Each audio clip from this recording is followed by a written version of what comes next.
Hello everyone. Today I am going to discuss a very important topic in front of you guys, epigenetics. Now see, as I've discussed in my previous videos regarding DNA and synthesis of DNA, different proteins, histones and non-histones, which are the basic proteins associated with DNA. And I mentioned one very important thing about histones is that these histones play a very important role in the regulation and expression of the gene. So that is what is epigenetics all about. Now see, genetics is what we are considering. We are studying the entire genome. Epi is upon that. So whatever factors they are affecting the sequence of DNA, what are the alterations or modifications which are actually altering the DNA, we are going to study it under epigenetics. Now see, epigenetics, how do we define it? It is simply referring to the modification of DNA, protein or RNA. So what happens is there will be a change to the function and regulation of these molecules, but the basic structure won't change without altering their primary sequence. Because see, epi means on top or over. So the term epigenetics is describing regulation at a level above or in addition to that of genetic mechanism. So it can be basically of three types. You can say one is mechanism for propagation, that is the pathways that explain how the molecule is faithfully reproducing after DNA replication or the division of the cell, how it is transmitted, whether that epigenetic modification is stable and it is passed to future generations or not, and what is the effect of this on the gene expression. So this is a very good slide which is actually differentiating between genetics and epigenetics. Genetics means if there is a change, it can lead to mutations. But epi means it is above it, over it, so it is altering it or it is remodulating it. This is again a very good slide, genetics versus epigenetics. Now you can see in genetics, my DNA, simple. It is like this, and epigenetics means something which is coming out or something is altering the basic structure of DNA. And what are the mechanisms of how this epigenetics takes place? A very important thing is methylation of DNA. Another important point is the modification in histones, because histones are the proteins which are associated with DNA to actually, alter the expression or regulation of gene. Chromatin remodeling or non-covalent modifications, and ncRNA or non-coding RNA. Now here you can see whether we modify DNA or whether we are modifying the histones. Basically what happens is that these modifications changes during differentiation and as a response to the environment. Now we are going to take up these processes one by one. First is DNA methylation. This is the oldest epigenetic mechanism known. And basically what happens here is there is addition of methyl group at cytosine residues at CP dinucleotides, or there is formation of CpG islands. So basically what happens is when there is methylation at the residue, the cytosine is converted into methyl cytosine. And if there is a change, obviously you can say that cytosine is pairing up with guanine. So it is not necessarily that methyl cytosine is going to pair up with guanine. So what happens is these methyl groups project into the major groove of DNA and thus inhibit the transcription. Now this is the strand and you can see how this methylation is occurring. See, wherever cytosine is present and after that guanine is there, methyl group is being added up. So most cytosine methylation occurs in the sequence context into this. And it occurs most exclusively at cytosine that are followed immediately by this guanine CpG dinucleotide. Or in general, if we have to see this reaction, this is the reaction. This is cytosine. When it undergoes methylation, it forms 5-methyl cytosine. It becomes 5-methyl cytosine. And these methyl groups are transferred from SAM. Basically, methionine is the donor of this methyl group, and the reaction is catalyzed by a very, very important DNA methyl transferase, or it is also known as methylase enzyme. And this SAM, obviously, when it donates its methyl group, it is converted into S-adenosyl homocysteine. So this is how you can say there is conversion of cytosine to 5-methyl cytosine. Now, what is happening is, all of us know that there is a central dogma of information that this DNA forms RNA, which forms proteins. Now, if this DNA is being methylated, when DNA is converted into RNA, RNA has the promoter sequences where actually transcription occurs. Because you know, RNA, the synthesis of RNA from DNA is by RNA polymerase. RNA polymerase is of 1, 2, 3 type in eukaryotes, and alpha, beta, and alpha dash, beta dash, and sigma in prokaryotes. So basically that sigma subunit is responsible for the recognition of these promoter sequences. So once RNA polymerase binds to the promoter sequences, transcription is initiated. Now what is happening is, when DNA is converted to RNA, then only RNA will be converted to proteins. Or you can say whenever there will be, you can say, formation or transcription around promoter regions, then only the transcription will be favored. That is what is exactly happening here. If you see in the promoter regions, if DNA undergoes methylation, what will happen is there will be inhibition of binding of the transcription factors, or transcription will be silenced, or this is also known as silencing of the genes.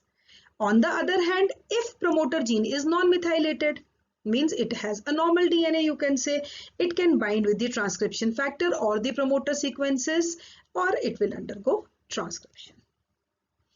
And always remember, if there is one process going here, there has to be an antagonistic process in our body which takes place. So what happens to these non-promoter regions? If they are methylated, obviously it will lead to the stability, and if they are non-methylated, then it will be transcription. So this is very important. Methylation of DNA is one of the very, very important epigenetic mechanism which actually is leading to silencing of the genes. You can see DNA methyl transferases is the most important enzyme which is catalyzing the reactions at different times during the cell cycle. So this DNMT is one which maintains the methylation activity. DNMT2, DNMT3A and 3B is which is catalyzing the methylation de novo. In any case, there is methylation of DNA along the cytosine residues forming CpG islands. Now there is a differentiation between DNMT1. You can see it maintains the pattern of DNA methylation after replication, and it requires a hemimethylated DNA substrate and will faithfully reproduce the pattern of DNA methylation on the newly synthesized strand. Because DNA methylation itself, it is an automatic semi-conservative mechanism, because DNA undergoes semi-conservative mode of replication. Similarly, DNA methyl transferases A, 3A and 3B will add methyl group to the CG dinucleotides. Again, this is very, very important. So whatever is the nature of the enzyme, it is actually catalyzing the methylation on the cytosine residues. And this is again a very good slide. Here you can see this is how the reaction is going. How it is undergoing methylation. This is demethylation, because if methylation is occurring, there has to be an antagonistic enzyme which is actually removing this methyl group. So this is de novo methylation, this is demethylation, and this is a replication of DNA which is maintaining this methylation by DNMT group of enzymes. Now, what are the effects of this DNA methylation? The most important one is deactivation of parasitic transposomes, somatic hypermutation, genomic imprinting, and X chromosome inactivation is the most important effect of DNA methylation. Now, genomic imprinting, if we see, this is again that slide only ki when cytosine is undergoes methylation, automatically there will be no transcription. You can see there is no transcription in this reaction. This is how it is regulating. Genomic imprinting is a very important process in which certain genes are expressed in a parent of origin in a specific manner. If the allele is inherited from the father is imprinted, obviously, then it will be silenced. So if the gene coming from the father is imprinted, it is silent, only the allele from the mother is expressed and vice versa. So there will be expression of a one allele of, or it is also known as, you can say, uniparental disomy. Whether it is maternal disomy, whether it is paternal disomy, that depends upon the, again, silencing and expression of the genes. And this is an inheritance process which is independent of the classical Mendelian inheritance. And the examples of genomic imprinting are Angelman syndrome, which is also known as Puppet syndrome, and Prader-Willi syndrome. One is an example of maternal disomy and other is an example of paternal disomy, and which occurs at the chromosome 15. So this genomic imprinting is a very important aspect of DNA methylation. Then another important thing is modification of histones. Now see, histones are what? Histones are the basic proteins which are actually helping DNA in transcription. Histones are H2A, H2B, H3 and 4, and they are an octamer actually. And in this DNA is arranged like this and it forms a nucleosome. So basically this is what DNA plus histones. Now modification of histones is, see, these are the processes. Acetylation. Acetylation means what happens is that DNA is tightly incorporated with histones. If DNA is not free from the vicinity of the histones, it cannot undergo transcription, neither it can undergo translation. So that is what these three processes are doing. They are actually modifying. If transcription has to occur, DNA has to be exposed or DNA has to come out of the vicinity of this nucleosome. And if there is no transcription, here regulation of gene is required, DNA will be, again, you can say, tightly packed with these histones. Now, as I told you, if there is an activity which is going in favor of transcription, there has to be antagonistic activity which goes against the movement of transcription. That is what exactly happens here. Acetylation enzyme is histone acetyl translase, and this is deacylase. So whenever transcription is required, the process will occur. When it is not required, it won't occur. Similarly, methylation, it is histone methyl transferase. When the process is over, it is demethylase. Similarly, phosphorylase, protein kinase, and this is dephosphorylase. So this is how histones are modified just to explain, or you can say just to regulate transcription or just to inhibit transcription. Now you can see acetylation and phosphorylation, they are helping in opening the chromatin, which means कि just now I told you कि when DNA is tightly incorporated with histones, it cannot transcribe. So when it undergoes acetylation or phosphorylation, DNA comes out from the vicinity of histones. DNA will come out, and when DNA is free, it will undergo transcription.